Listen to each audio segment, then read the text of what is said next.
Shalom kekasih Kristus, salam waktunya mengalami terobosan.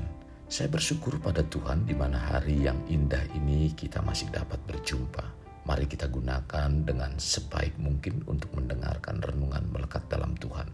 Doa dan harapan saya kita semua semakin mengalami akan kedahsyatan dan keajaiban kuasa-Nya. Untuk itu, tetaplah melekat dalam Tuhan melalui renungan hari ini, sehingga pertolongan dan perlindungan kuasa-Nya semakin nyata bagi kita. Mari kita berdoa. Tuhan, terima kasih buat hari ini. Biarlah Engkau terus menghiasi kehidupan kami, pikiran kami, hati kami dengan kebenaran firman-Mu. Berbicaralah Tuhan lewat renungan hari ini, sehingga kami dapat dikuatkan. Terus iman kami semakin kuat bertumbuh di dalam Engkau dan mempercayai apa yang menjadi kekuatan kuasa-Mu dalam setiap kehidupan kami, Tuhan. Bahkan firman-Mu yang Kau nyatakan menjadi nyata dalam setiap kehidupan kami. Tuhan, tolong berikan satu hati yang baik sehingga ketika ditaburi kebenaran firman-Mu, firman ini dapat tumbuh dan terus makin berakar dalam iman kami, Tuhan, dan menghasilkan buah-buah seperti yang Kau kehendaki. Ini yang menjadi kerinduan dan doa kami. Dalam nama Tuhan Yesus kami berdoa. Amin. Kasih Kristus melekat dalam Tuhan bertema percayalah kuasa-Nya. Firman Tuhan terdapat dalam Mazmur 119 ayat 11. Demikian firman Tuhan, hai orang-orang yang takut akan Tuhan, percayalah kepada Tuhan. Dialah pertolongan mereka dan perisai mereka. Kekasih Kristus, sebagai orang yang percaya pada Tuhan, yang kita harus miliki adalah bukan hanya iman pada Tuhan saja, tetapi juga harus mempercayai sifat-sifat dari Tuhan itu sendiri. Salah satu hal yang harus kita miliki dan percayai tentang Tuhan yang kita sembah adalah kuasa-Nya. Mempercayai kuasa-Nya yang ajaib dan dahsyat bukan saja pada pribadi Tuhan saja. Seharusnya kita pun percaya bahwa Tuhan telah memberikan otoritas tentang kuasa-Nya itu pada kita sebagai anak-anak-Nya.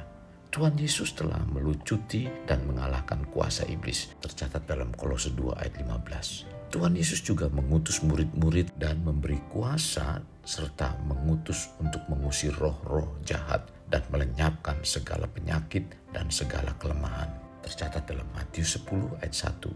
Sekalipun Tuhan telah memberikan kuasa kepada kita sebagai orang percaya, tetapi kuasa yang Tuhan berikan itu sepertinya tidak mempunyai kuasa dan tidak dapat bekerja.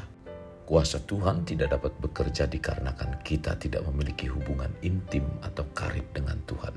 Hubungan yang intim adalah hubungan yang menyatu, di mana pikiran dan perasaan yang ada dalam Tuhan ada dalam kita.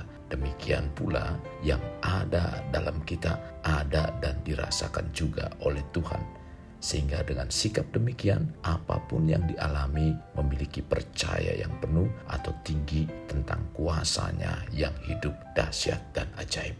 Kedahsyatan dan keajaiban Tuhan seperti inilah yang diceritakan Daud dalam Mazmur 71 ayat 17-18.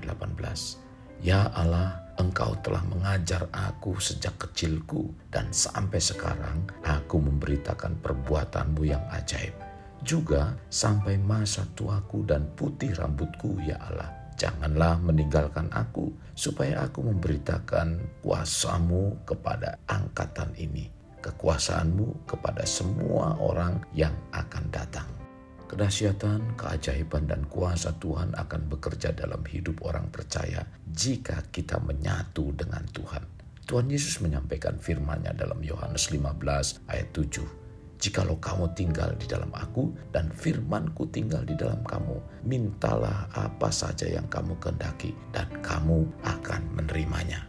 Bila kita ada dalam Kristus dan firman-Nya menguasai hati dan pikiran kita, maka iman kita akan selalu aktif serta kuat.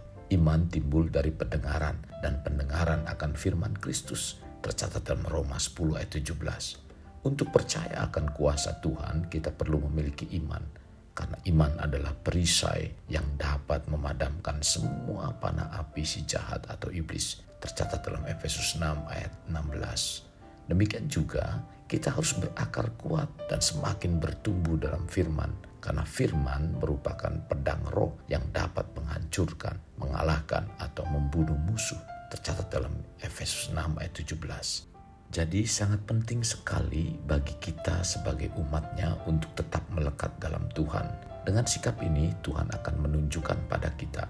Maka dengan sikap ini juga percayalah kuasanya akan menjadi nyata dalam setiap sisi kehidupan kita. Dan dari dampak ini tentunya kita akan mengalami terobosan. Kekasih Kristus, berbicara kuasa dalam bahasa Yunani menggunakan kata dunamis atau dinamit yang memberikan pengertian suatu kuasa, kekuatan atau kemampuan yang memungkinkan sesuatu untuk dilakukan dan diselesaikan. Yang secara sederhana dijabarkan adalah kuasa Allah yang memberi kemampuan untuk melakukan kehendaknya. Maka untuk melakukan kehendak Tuhan kita harus percaya kepadanya. Dalam Yohanes 14 ayat 12-13 mengatakan, "Aku berkata kepadamu, sesungguhnya barang siapa percaya kepadaku, ia akan melakukan juga pekerjaan-pekerjaan yang aku lakukan, bahkan pekerjaan-pekerjaan yang lebih besar daripada itu. Sebab aku pergi kepada Bapa, dan apa juga yang kamu minta dalam namaku, aku akan melakukannya, supaya Bapa dipermuliakan di dalam Anak." Sikap kita sebagai orang percaya bukan saja memiliki iman, tetapi juga disertai dengan sikap ketaatan pada Allah. Dengan memiliki sikap taat akan membuat perkataan, tindakan, dan doa kita penuh kuasa. Sekarang yang harus kita lakukan adalah milikilah cara pandang yang benar terhadap tantangan dan masalah yang ada. Karena itu akan membuat kita percaya kuasanya. Dengan sikap demikian, kita akan dibawa untuk melihat kemuliaannya dinyatakan. Mari percayalah kuasanya. Karena kuasa Tuhan masih sama baik dahulu, sekarang, dan selamanya. Kekasih Kristus, mari kita alami terobosan hidup. Untuk mengalaminya, mulailah dengan mengenal prinsip-prinsip kerajaan Allah serta menjadi warga kerajaan. Kita berdoa. Tuhan Yesus, terima kasih buat firman hari ini. Engkau telah mengarahkan kepada kami agar kami tetap percaya akan kuasa-Mu yang ajaib, yang dahsyat itu. Tuhan, bukakan hati kami. Ketika Engkau menunjukkan semua itu dalam kehidupan kami harus mempercayai bahwa kuasa-Mu tidak berubah dulu, sekarang, dan selama-lamanya. Tuhan, kami percaya apapun yang kami hadapi tidak lepas dari kontrol-Mu, tidak lepas dari pandangan-Mu. Tuhan yang akan terus mengarahkan, yang akan menuntun, bahkan terus akan memberikan satu jalan-jalan. Ketika jalan itu sekalipun buntu, Tuhan yang akan membukakan semuanya itu. Kami percaya pertolongan, kemenangan, semua ada dalam kehidupan kami karena Engkau ada di dalam kami. Maka dari itu Tuhan, pimpin kami.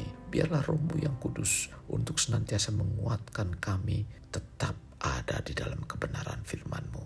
Firman yang terus kami jaga, tidak menyimpang ke kanan atau ke kiri. Maka dari itu Tuhan, mampukan dan kuatkan kami Tuhan.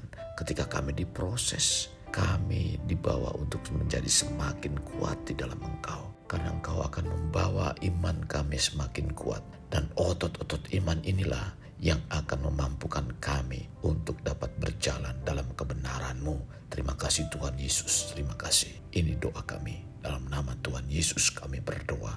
Amin. Kasih Kristus, mari kita akhiri dengan mengendahkan kedua tangan kita.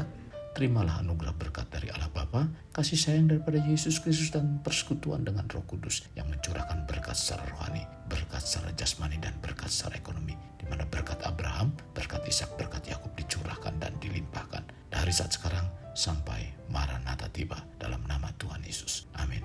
Sampai jumpa di renungan berikutnya. Tuhan Yesus memberkati. Jangan lupa like, share, dan subscribe.